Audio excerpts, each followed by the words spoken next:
football is a lot of things, but I have never really kind of understood the excitement of it. There is it was originally a manga by Minuyuki Kaneshiro called Blue Lock, which was serialized in the Weekly Shonen magazine since 2018, spawned an anime series in 2022, one of the best-selling manga series of all time. And the setup for the story is that the Japan national team finished 16th in the 2018 World Cup.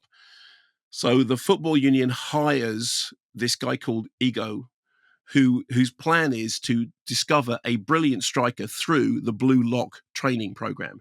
Now, this is the quote, the craziest and most intense soccer anime is finally becoming a movie. Finally. Okay, so we meet Nagi from the title at school. All he wants to do is play video games, zone out. He doesn't want to exert any effort. He doesn't want any hassle.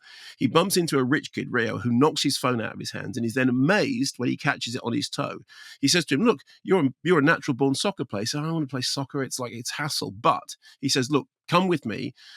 They start playing, and it turns out they're a genius pair. They are recruited for the Blue Lock Academy, where Coach Ego is looking for that magical ingredient. They've got 300 candidates, and it's basically what it's described as extreme survival of the egoist. It's a kind of Squid Games type series of challenges in which the players must test their mettle in a series of matches, and it becomes like Nietzschean existential warfare.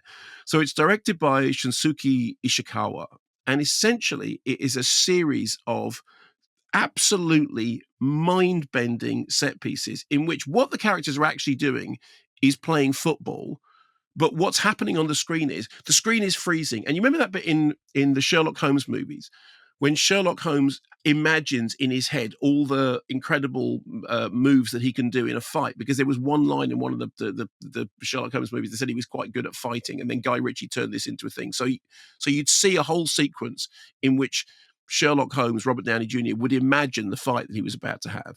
Remember that? It's all flooding back slowly. Okay, I'll take that as a no. A slow flood.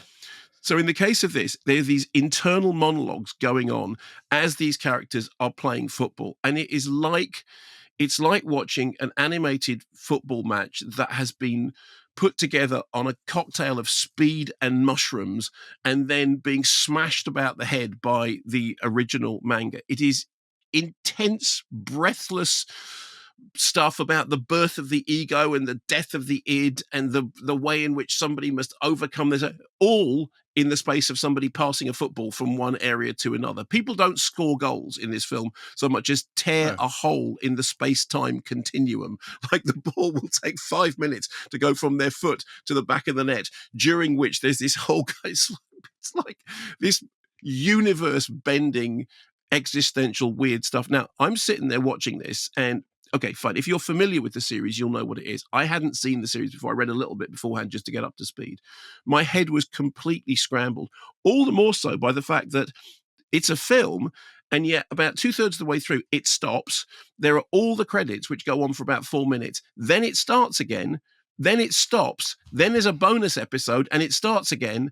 And then it stops. And I only knew it had finished because the lights went up and the curtains came across the screen, because I had no idea. So, is it This cinema? sounds very tiresome. Well, here's the thing.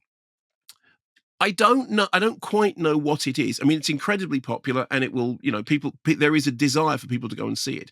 Right. I'm not entirely sure why it's in the cinema, because to me it seems like it's an anime series, but just done bigger and louder on a big screen. That said, I was never bored. I was quite often baffled. Some of the animation is really, it's like a series of still images with movement between them. I know before we were saying, animation is just a series of still images arranged to create the illusion of movement. This is a series of moving images arranged to create the illusion of stillness. It's absolutely not for me.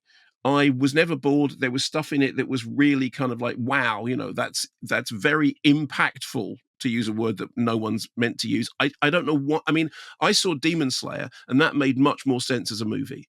I could understand why the Demon Slayer movie was in cinemas. It's like, okay, fine, this is a cinematic experience. This felt to me like something that happened to be in the cinema, but I kind of enjoyed it in a weird, what on earth was that about way? And I would love to hear from somebody who is a fan of the manga and of the anime, Yes. Tell me whether there is a substantial difference with it being moved into the cinema, because quite a lot of it, I sat fairly slack-jawed going, "What is going on?"